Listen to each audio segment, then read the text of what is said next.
Volume 5 C44 Epilogue. Epilogue. 1 month after the Great Purge began in the Roble Holy Kingdom. Ainz sat behind his desk with Demiurge near at hand. The stack of reports was higher now, and yet he found himself able to get through it, in no small part because of the company he was keeping. That, and the occasional unwritten report, was a welcome relief, a relief and a distraction. How are the two human children? Archer's sisters, Eureka and Quadrica? Ainz asked when they took a brief respite from the ceaseless reviewing of new information. Demiurge's smile was far more broad than it should have been when it came to what he counted as inferior races, and recalling what the boy, for so Ainz thought of him, had done, that made the Allfather more than a little suspicious. Demiurge pressed his glasses against his face with his palm. My lord, the two continued to progress under Fluda's tutelage. Their loyalty to Nazarick and yourself as the savior of their lives is drilled into them every day. In their eyes, you are a god. They do ask if their sister will stop adventuring after she settles into marriage, however. That wasn't quite what I meant, but that does explain his happiness, but perhaps that would be the foundation for a larger plan, to take in orphans from various wars and raise them with absolute loyalty to my kingdom and myself. Get them early, and in only 10 to 12 years I have a supremely loyal force that is educated and ready to work at anything I need. Ainz made a mental note of that idea, then thought better of it and scribbled it down on a piece of paper at his side. Often raise loyal SRV. It was just a quick reminder, but out of the corner of his eye, Demiurge caught the scribble, and in one moment his mind was spiraling into possibilities. Yes, of course, we can raise orphans as loyal servants to run the bureaucracy while we take our time with the undead core of servants for the broader control of the land around us. It is utterly genius. Above that lay another document that mentioned the Reformed Adventurers Guild. Of course. That can't be a coincidence. He asked about them to prompt this very line of thought. Our adventurers of the future could be identified in childhood and trained from infancy to become a loyal core of adventurers, fanatically devoted to the one who stayed. Ainz, however, moved on while the Archdevil's plans continued to spiral into ever broader implications of the years ahead. And how are the two teams doing in the Draconic Kingdom? Ainz asked.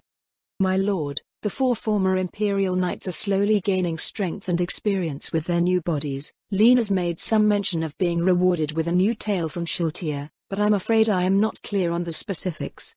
But they are all holding their positions and keeping the beastmen at bay. The adventurers of Foresight are proving fanatically loyal. The priest, Robert Dyke, openly proclaims you to be a god and preaches your name to those they rescue. Their considerable power seems to have plateaued, and I am currently researching level cap restriction breaking. Demiurge shifted uncomfortably on his feet and looked away from his master. The lack of knowledge on just why their limits were reached clearly bothered him. Ainz held out a hand to the Archdevil. Demiurge, the entire reason you research is because you don't know. If I knew the answer, I wouldn't have you working these things out. Seek the answer, and know that I trust you to find it. You, my boy, are capable of more than you know. The Allfather removed his hand and the Archdevil bowed his head. As you say, Allfather, but I am not less vexed. Ainz chuckled. That is true for all of us, he said, but how do they perform? Foresight and the 4, my lord, Demiurge said as he returned seamlessly to the subject, are competing with another in prisoners taken and rescues achieved. While they have not ventured against the cities taken by the beastmen, they and the other teams you have dispatched are allowing no further ground to be taken. Pandora's Actor, Lupus Regina, and Blue Rose have been establishing themselves as well, and both teams are rapidly approaching a tie with the others. Demiurge explained. In addition, both Queen Rena and the Wolf King and Wolf Queen of the Kingdom of Carni have asked your permission to send reinforcements to their sister Queen Draudillan. Ainz nodded. Make it so. Have them establish a system of forts and further tie down the beastmen, and send out additional adventurer teams of gold rank and above. The time will come when I will have to test the beastmen myself, and perhaps, as you suggested earlier, find a use for the Queen's world magic. Demiurge's sharp-featured face lit up like the sun at the possibility of his work coming to fruition. Now, Ainz shuffled through the papers on his desk. The dwarves and the Quaggoa?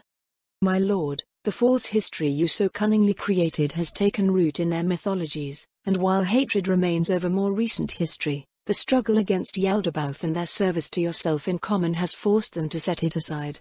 The dwarves are slowly repopulating their old capital, and the runesmiths have had a great many children since the restoration of their craft. It seems any time they visit home, they come back with new names of dwarf women on their lips. Also, Gondo's work continues to bear fruit now that he has the time and resources he needs. As a result, we have equipped our most important teams with rune-crafted equipment and are ready to start expanding to common adventurers and military recruits from the local populations. In particular the former Dark Elf slaves. Right. Them, and the lizardmen and frogmen. Heinz muttered as he refreshed his memory. The lizardmen control of the lake and forest, together with Shiltir's occasional resource contributions, has them preparing or rebuilding multiple settlements as far as the border with the Baharuth Empire, including the former frogman capital. Demiurge explained and gave his master a little smile.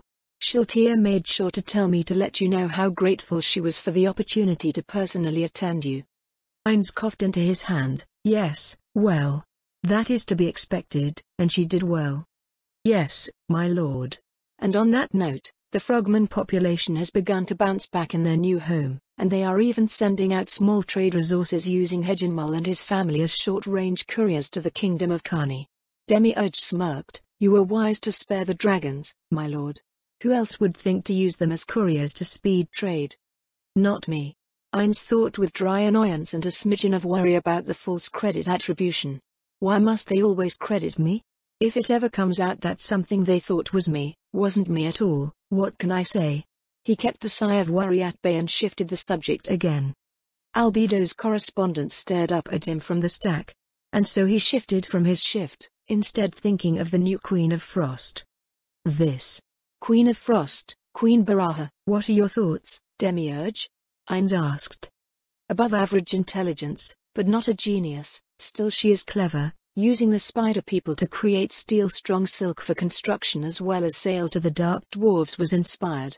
Now that trade is opened up there, she has imported many experts from the Understone Empire to help build her capital and has reached out to the Dark Elves for a mutual treaty of defense against theocracy incursions. I took a look at her capital recently, he said, glancing at the mirror of remote viewing. It wasn't much, I take it? Heinz asked with a raised eyebrow. Not as such, no, my lord. But it is interesting. The dwarves build underground, but also above, creating a tiered surface city, a series of bridges along the 7 hills, and an undercity. With total control over the hills and mines and fertile fields, within a handful of generations they could be a true civilization on par with anything we have seen thus far. Demiurge admitted, leaving out just how little that meant compared to Nazarick. I see. So someone we can work with. Heinz mentally sighed and reached for the document containing Albedo's correspondence. The lipstick impression in a corner and the faint scent of her perfume filled him with both desire and guilt. At night his dreams were filled with lust for her. It consumed him so often that he delayed his resting hours far more than he should have, and it kept him at times from thinking of anything else for longer than he could admit even to himself. So it's done, then, Heinz said with a grim face.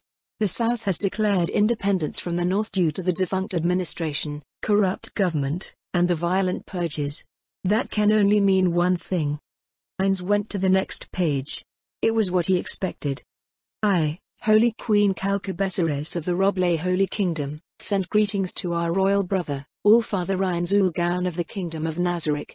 While it distresses us to write of dire things, dire times demand we must seek the aid of our fellow man when threats arise. Our southern kingdom has risen in rebellion against our rightful rule, and to that end they have sought the aid of our national enemies, demi-humans under the fell rule of the Queen of Frost, Nyabaraha of the newly founded kingdom of Demalbion. Beset from all sides, we cannot endure this trial alone. If you would send but a fragment of your mighty host, it is our belief that we may survive this trial by the gods and restore our nation to its proper glory. We call upon you as a lover of law, righteous rule, justice, and security, to come to our aid in this time of need. If you should avail your esteemed nation of this request, what is within my power to grant, even if it be my very hand in marriage, is yours for the asking. Holy Queen Calcabesares.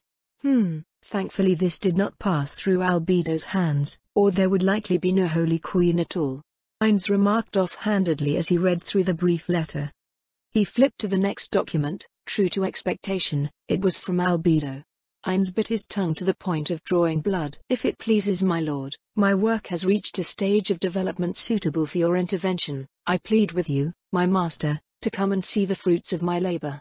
This unholy kingdom is ripe for your rule, sickened by corruption, weakened by strife. Anyone who offers peace, they will embrace. Anyone who gives them justice, they will revere. Anyone who promises safety and can deliver it, they will love as a father. All my work has led to this moment. If I predict it properly, you should receive correspondence soon, or you may have already, from the Holy Queen pleading for your aid to salvage her kingdom from complete collapse. I can only hope and pray that my work satisfies you, and that you will find favor in the loving servant's most abject devotion to your will. Until then, I await your deepest pleasures. With eternal love, Albedo.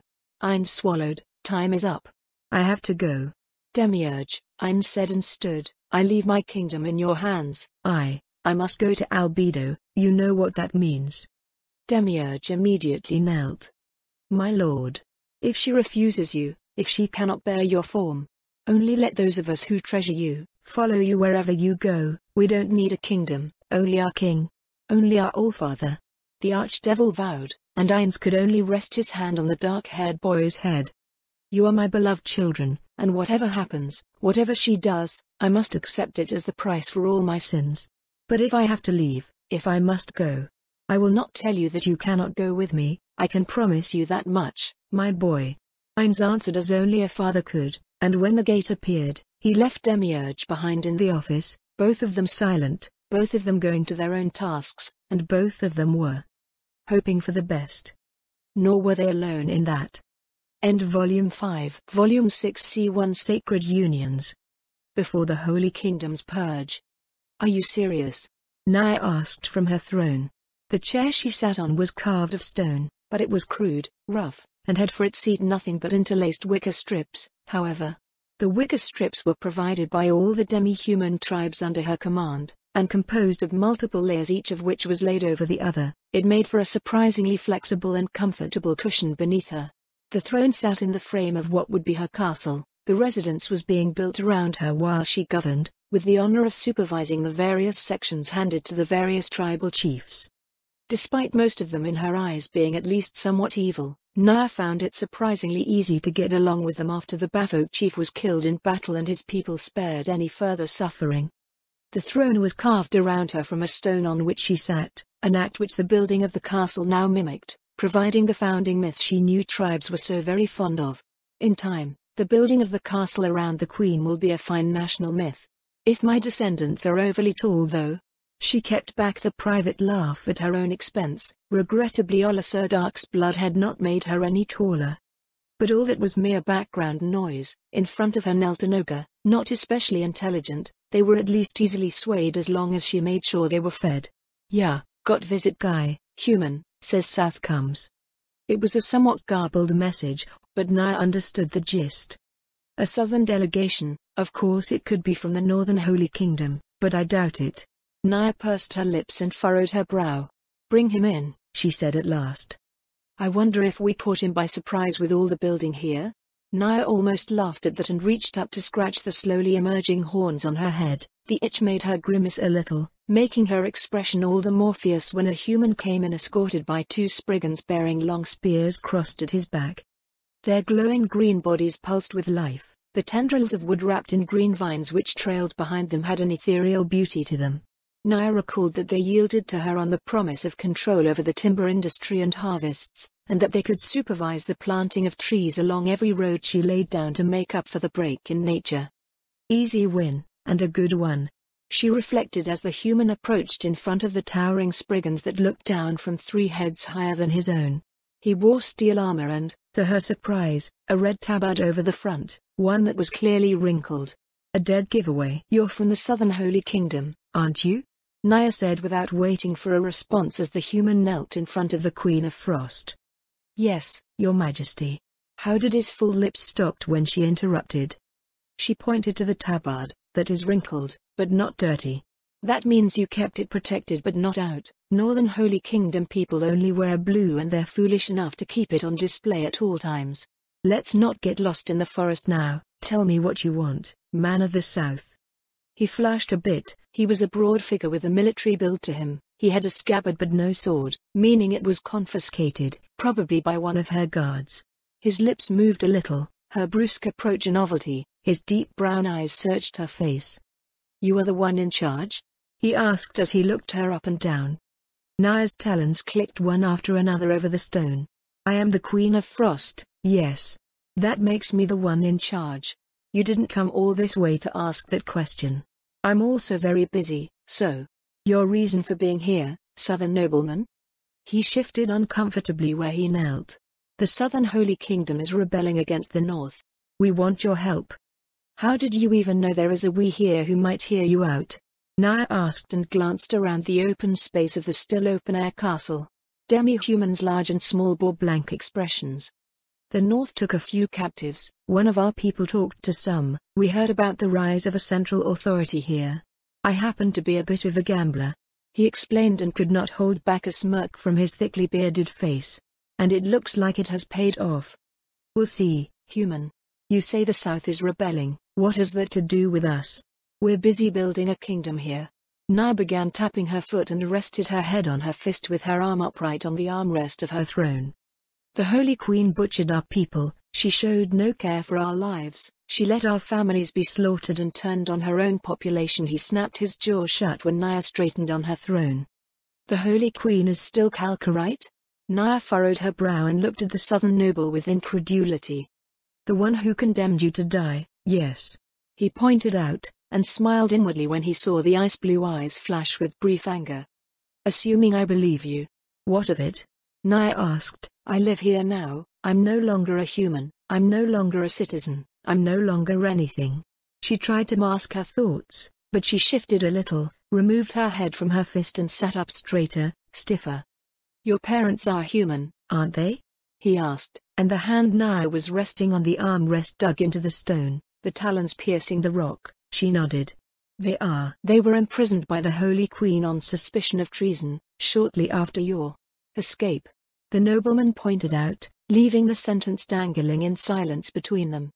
Naya frowned in spite of herself. She gritted her teeth. "Were they?" "Yes. Of course, if you care nothing for them or the people you used to defend.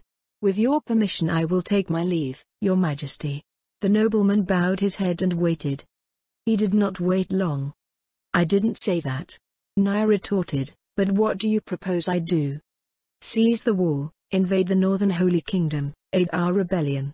There are tens upon tens of thousands of you, and between us both, the royal family will have to submit," the nobleman proposed. "Why should I trust you, even if I agree with what you want?" Naya inquired, and he suppressed a smile of delight at the way she said it. "Because the Southern Holy Kingdom has no interest in ruling the North. We want only to rule ourselves. They are a buffer between you and us. If you seize the wall, then the wall becomes a buffer between you and your Western human neighbor. The slain theocracy is near to your border, isn't it?" he pointed out. "Don't you think it likely that at some point they and the Holy Kingdom would both turn on you? They won't just sit by while you build a real demi-human kingdom. Albion will be destroyed before it can even begin." Naya began to rub her chin. "You make an excellent point. I will present terms to my Western neighbor. I will see what they say about turning over my family. See what manner of relations I can establish." "As Your Majesty wills it," he said and bowed his head. "Stay in a guest home. Our quarters are still crude for now, but you may reside here until I have an answer," Naya promised, and waved to one of the Xian along the wall. "Shin, see Ambassador." Naya let it hang. "Astraka," he said with pride. "Duke Astraka." "Yes, take the Duke to our best available quarters and provide him with whatever he requires." Naya gave the command, and as the human was led away she looked over to her left. "To Raven, I have an assignment for you," Naya said, and the big orc put himself in front of her and went down on one knee to listen to her instruction. To Raven did not shake with fear. "Not again. I have fear, no more now," he told himself, and felt it was the truth. At his back were 6 orcs and a wagon of goods, steel spat rope that was selling well among the dark dwarves, made by the spider people, furs from various monsters, as well as herbs rare in the Holy Kingdom that were more common in the Abelian hills. As a single wagon, it was not even a caravan, and not a single one of the orcs was armed. They wore fine tunics as far as it went, befitting the status of merchant as they understood it. Black leather clothing suitable for casual use, open-vested in the orc style to show off their big, broad chests, and some golden medallions which bore the crudely shaped face of the Frost Queen. Raven glanced behind him one more time as they came in sight of the wall.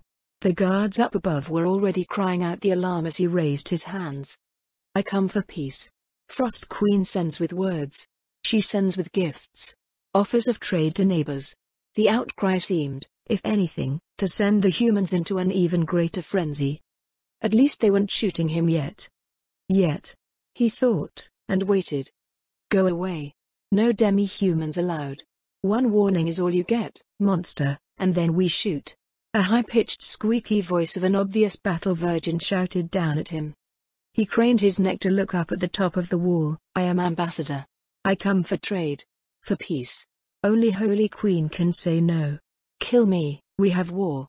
Frost Queen and Dragon will be angry. We let you see, we are not armed. Only goods and sealed letter for Holy Queen alone." It seemed to shake the confidence of the voice, as a moment later it shouted back, "Wait there." He did not envy the young man, always unhappy to have confusion. Always push up to someone else. Easier. Much easier. He thought, recalling the times he pushed hard questions up to his own father until he was the chief of the tribe himself. Thalron was right. Frost Queen is good for orcs. Her promise to care for his family if he should die, filled him with confidence and courage that had failed him before, when her arrow was at his back and he was bleeding on Holy Kingdom ground. So he simply sat in the cart and waited. The other orcs took their cue from him and sat down on the ground around the cart with him. They sat for what felt like hours, but must have been less as the sun was not high in the sky when the gate began to open and some plate mail-clad paladins trotted out. They were 20 strong and moved to surround the wagon. Their metal gleaming in the light of the day, they lowered their lances so that the tips were each pointed at orc necks, 3 or 4 to each. The orcs remained calm and quiet.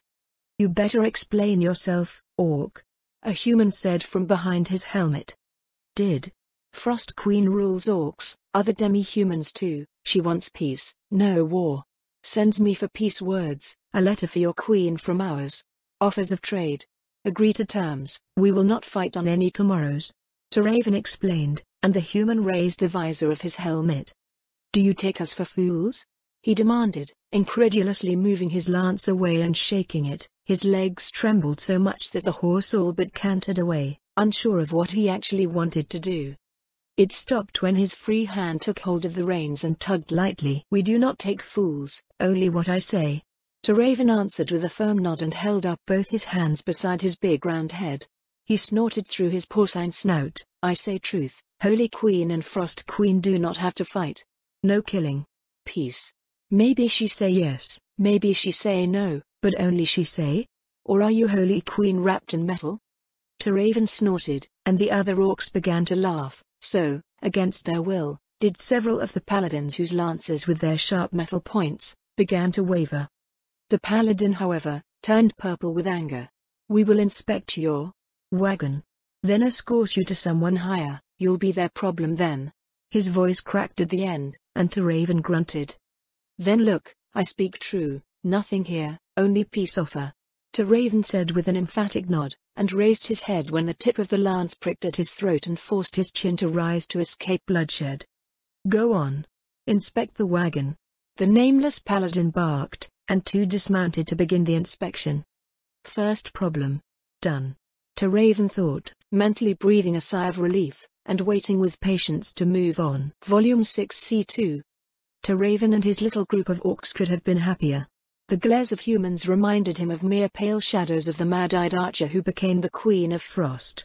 Arrows nocked in bows followed their every step, and his arms, like those of his companions, remained high overhead until they were led into the fortress itself.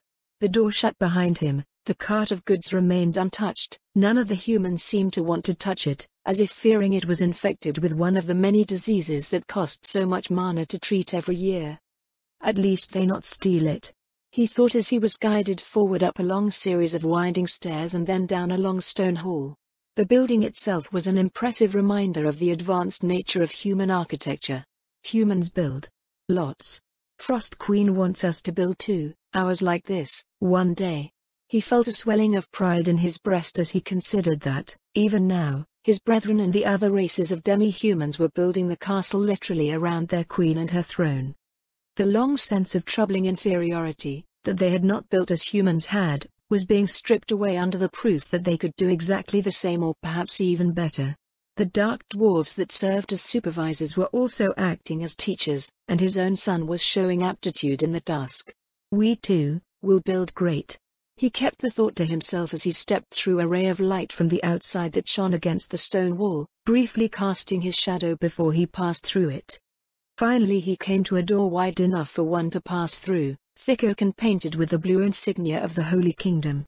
His escort, a sizable human of broad frame made only larger by his thick plate armor, went through first. Raven followed, but to the surprise of both the escort, and evidently the human behind the desk, he stopped 6 paces away and went down to one knee with his arms crossed at the wrist and resting on his knee. When the escort stood beside the one seated at the desk, Raven got his first real look at the figure. He was a wisp of a man with grey hair and a fading white beard that was immaculately well kept. A wrinkled face and balding head, Raven mentally made him the equivalent of an elder in a Orcish tribe. You know our ways? How? The old man asked, his eyes widening just a little. Frost Queen teaches us.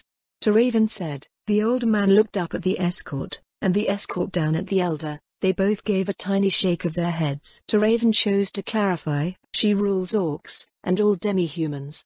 We have kingdom. She seeks what she says, peaceful coexistence. Offers trade to humans, sends these things as gifts.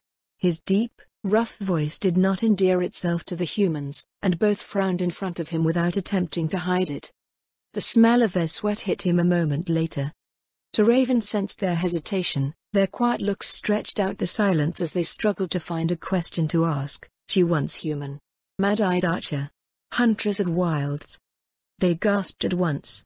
The elder whispered her name. Nyabaraha. Is alive? Raven nodded. She lives. She rules. Months of war, all are hers. She is queen, from wall to dark elf plains, and she offers peace to old home. He reiterated as the smell of their fear of a united Abelian hills filled the room. It's a trick. The escort hissed. No trick. Raven promised and shook his head. Queen wants peace. No killing. No more. Send me to human queen, I have offer with gifts. She decide, not you, human. That shook the elder out of his silence. Fine. You will be escorted to the capital. They will decide what to do with you there. Orc. The old man spat the name of Raven's race like a curse. Then Raven goes, send men. Oh, and queen have saying for you, if no peace. The orc snorted with anger as the elder gave a nod and waited for the message. I still feel the swords. Raven let that hang in the air, with all it entailed. He rose to his feet. I go? The elder briefly rubbed the whitening beard and gave a hasty nod. Go. Send him on. When Raven was gone, and the escort with him, the old master of the keep immediately drew quill and ink and began to write everything the orc said, as it had been said to him. He then rolled the paper, pressed his seal over it, and rang the bell for a messenger to come into the room. The slender young boy took one look at the white seal and gasped. The white? The beardless youth gasped. I've never. Not in 3 years. I haven't either, not since I was where you are. The elder said, but this is that higher the priority. Get word to the capital as soon as you can. I don't care if you have to enchant a horse and run it to death. Get this there in days. Not months, not weeks, make it days. Yes, sir. The boy replied and took the white sealed paper in his hands as if it were a snake he feared might bite him. Naya sat in the middle of what was going to be her dining hall with a young goblin boy acting as an attendant. The table at which she sat was long, done in the human fashion, but it had unique feature added by the dark dwarf designers. Each section was independent of the rest, and that section came with a hand pump that could be raised or lowered according to the needs of the diner. This allowed races of all sizes and shapes to be seated comfortably according to their bodies' dictates. In attendance at that moment aside from the orcs, was Xian, goblins, trolls, stone spitters, and others. Every tribe of the demi-humans had their chief in attendance, and with good reason, as the special guest, Duke Astraca, was present and seated close to the queen.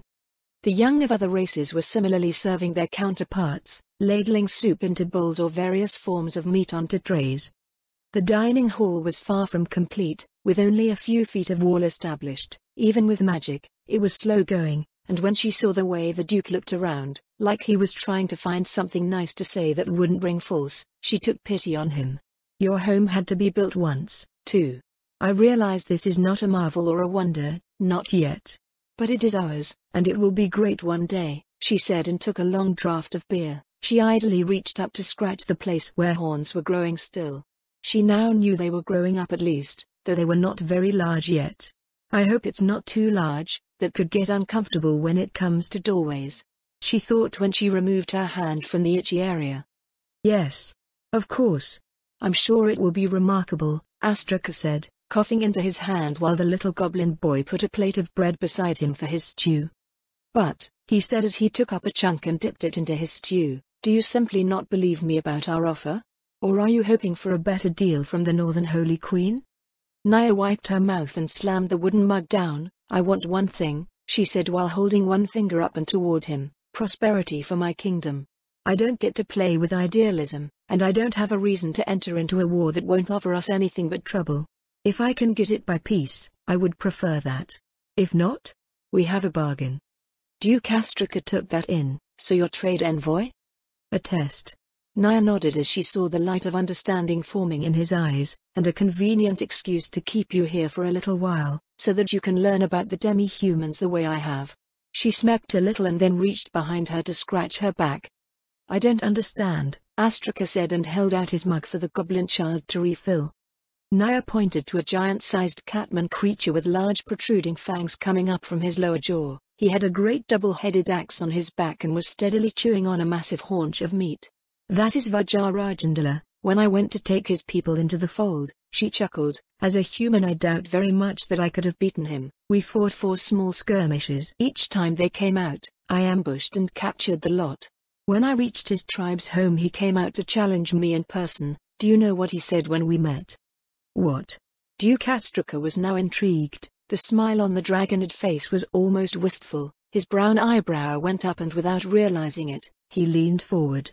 At the far end, Vajra ate with gusto and chatted idly with the 4-armed creature Astraka could not quite place, and took no note of the conversation between the queen and her human guest. He asked what I'd done with his people. His first concern was for his tribe, that was all he cared about. When I told him that I had taken them prisoner and that they were being treated as guests, he didn't believe me. So, I had them brought out. When he told me that I couldn't use them as hostages for the rest, I told him I wasn't, and I let them all go right then. When they went back to their families, I offered to fight him myself to spare both our people's suffering, and that was when he gave in. Astraka quietly took that to heart. The very human sentiment of the catman creature was all but unthinkable. But it didn't feel like the queen was lying. He is one of my most trusted followers now. These are all my people, they accept me as I am, something no human outside of my own parents ever did. Naya laughed a little, and some of the table paused to glance her way to see if they might enjoy a joke. She shook her head, and they went back to idle chatter. I won't treat you as a prisoner, Duke of the South. Naya promised. You are a guest. I will test the North. I sent a trusted chief of my people there, who I know will not betray me. If they fail, I will help you, but they will get their chance. Everybody deserves a chance. Till then, please enjoy my hospitality, get to know us in all our crudity, and see the potential of our kingdom. Then, you will go home safely, I give you my royal word, Naya said with a smile that might have been charming were it not for the ice-filled terrifying expression on her face that chilled his blood even to look at. Yes, I will accept your hospitality. The Duke said, I have brothers at home, a family, I want what's best for my country. I suppose. For now at least, that means getting to know yours. Then, in the spirit of optimism. A toast? She asked, and when he bowed his head, she stood and raised her mug. He began to stand, and within the span of a breath the rest of the table began to imitate the Queen of Frost. Volume 6 C3. Information was so easy to gather when you had the people who were expected to carry it. Conveniently enough, the guards were from the same place.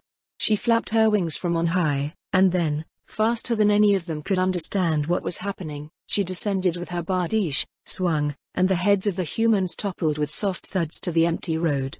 They rolled in the dust. The minds within the skulls looked around in utter dismay. The knights in their helmets, she couldn't see their faces, but their eyes were visibly wide. The messenger, a young boy, seemed more uncomprehending. It was as if he was wondering, just what is this? Why am I in the dirt? Why is my body falling? Did I have an accident? Am I all right? Is this a dream? Albedo landed beside the horse and stopped it with a hand before it could panic. The body of the messenger boy slumped and fell into the dust near the head. It's easier for you. Be grateful, Albedo said to the head of the boy, who watched in horror and confusion as he was picked up at the ears by a faceless figure that had only 3 holes where mouth and eyes should have been. He then saw his own face appear in front of him. Is that what I really look like? He had the strangely calm thought while he listened to the blood drip down to the dust and stared at his crumpled corpse a few feet behind where the doppelganger stood. The woman, radiant beyond measure, seemed to be in charge. Mimic the rest of them, this is your assignment until the collapse. When the demi-humans hit the wall, make sure they succeed. He understood the horrifying implication of her words, and he tried to scream. His lips moved, but with no lungs, no air, nothing happened, and his eyes began to close just as he saw more of these faceless creatures come into view. Albedo picked up the message with the white seal. Their methods are so crude. It'll be easy to replicate this. Even my human and elf pet could do it if I give them the proper tools. She rolled her eyes, cracked the white, and read it. The bodies she opened a gate for and threw them in. They would land in Solution's room. She was always hungry and wasting the corpses was pointless. Then the armored doppelgangers and the messenger rode on, and all was as it should be save for the blood in the dirt that would wash away with the next rain or blow away when it dried into the dust. Then, Albedo was gone. Raven and his band were more at ease on their carts than they had been. The detention at the fort was less time than he expected it to be, and he breathed a sigh of relief when the wall was at his back. He glanced over his shoulder. Something wrong, Orc? The human asked. Yeah, thought I'd die there. Glad I live. Raven replied. Then why'd you come, if you were worried about that? The human on the horse beside the cart asked and cocked his head. You hide your face, we cannot speak. Raven said and huffed, focusing instead on the road ahead. The human's armor clinked when he shrugged his shoulders and he raised his faceplate. There, now? The human knight had a lance in one hand, and a long straight sword at his side. His horse was big enough to steamroll anything less than a champion-grade fighter, and Raven had his doubts that he could have easily stopped the beast at full speed. Frost Queen say come, I come. She gave life to me, life to mate and children. My sister, is mother because of Huntress gift. Spared many of my tribe. Orc life debts. Powerful. He grunted the answer as if it were self-explanatory. You're a chief? The human asked. One of many. Raven replied, Orcs, many tribes. Now Frost Queen makes all to one tribe. Chiefs now war leaders and sage speakers. One queen. One true chief. Raven replied. The human rocked back and forth on his horse, seemingly at ease, but the orc felt he'd struck a nerve as the human's hand tightened on the reins of his big brown warhorse. We kill your kind, Orc, you'd be wise to go home, back to your family, and never come again. The human said without looking directly at the orc he was escorting. Raven was quiet for a bit, there was only the clip-clop of hooves over dirt, but he felt his fellow volunteers looking at his back. If he said to go back, they'd follow him. The human's advice was the safest choice. No, he said at last and let out a thick hawkish snort. I know danger. Fear. Frost Queen will care for family. Kill me, we be avenged. Peace is her want. Someone go first, He turned at the hips and smacked his big green fist over his big green chest, brave enough to try. You? We see. The human was quiet for the rest of the day after that. Hours brought nightfall and the humans set up a camp with speed and orderliness which noticeably kept the orcs confined to one tent in one spot in the middle of their escorts. The days and nights were the same, the travel periods were short, the orcs were confined to roads that kept them away from human settlements, and that became obvious fairly quickly. But eventually he found the high walls of another human city. Where are we? He asked his escort. Kalincha, you'll draw some uncomfortable looks. But make no sudden movements and you should be fine. We're going to take you to the woman currently in charge of you. She should have gotten word of your coming," the escort said, and began to tense a little. "Is that bad?" the orc asked. "Is it not better if humans know orcs come?" he asked normally, but the former head of the Paladin Order is prickly. Her name is Remedios Custodio, and she's currently in charge of certain things. Dealing with your kind would be one of those things, he answered. "Just word of advice, orc. You really want to succeed, go home to your family, see your brats grow up. Don't piss this one off." "Thanks for advice, human. I hear. I try to follow. I want to see home alive," Raven said, and tensed his grip on the reins a little more as the noise of the iron gates rising in front of him reminded him all too much of a dragon's maw accepting prey that offered itself for devouring. Remedios tapped her fingers on the desk. She glared at the paper in front of her. "I'd forgotten how much I relied on Gustav," she thought with reluctance. Her unofficial demotion was entirely technical, her loss of strength after dying, the fact that he was doing a good job in her place, and the Queen's both relief and displeasure at once. It made things confusing. A kingdom where nobody will cry. That's the dream, isn't it? That's what I worked for. Why is she mad at me for doing what I did? Okay, so technically that was a human, but justice belongs to the wronged, not to the traitors and criminals and demi-humans. And she shook her head. It felt like something was amiss, like something was wrong, like there was a shadow just out of sight or an item just out of reach. Everything felt off, like an itch that couldn't be scratched. She continued her anxious tapping, willing the paperwork to disappear while it remained defiantly under her eyes, and waited for her to actually do it.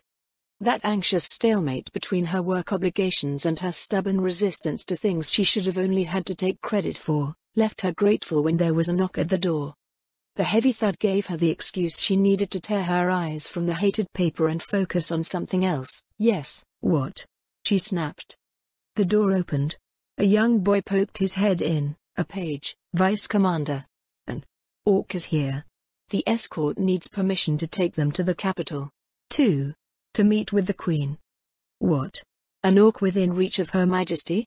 Remedios's blood ran cold at the very idea. Letting that happen would be the same kind of collaboration that bitch had been guilty of. She thrust her finger toward the boy. His face went white before she could even speak. "Order them all executed at once," she hissed. "Then send me their escort to explain themselves and how they dare bring a band of orcs into our holy kingdom." The boy slammed the door so fast he almost hit his own head as he pulled it out of the way of her verbal tongue lashing, and rushed to deliver the orders of Remedios Custodio.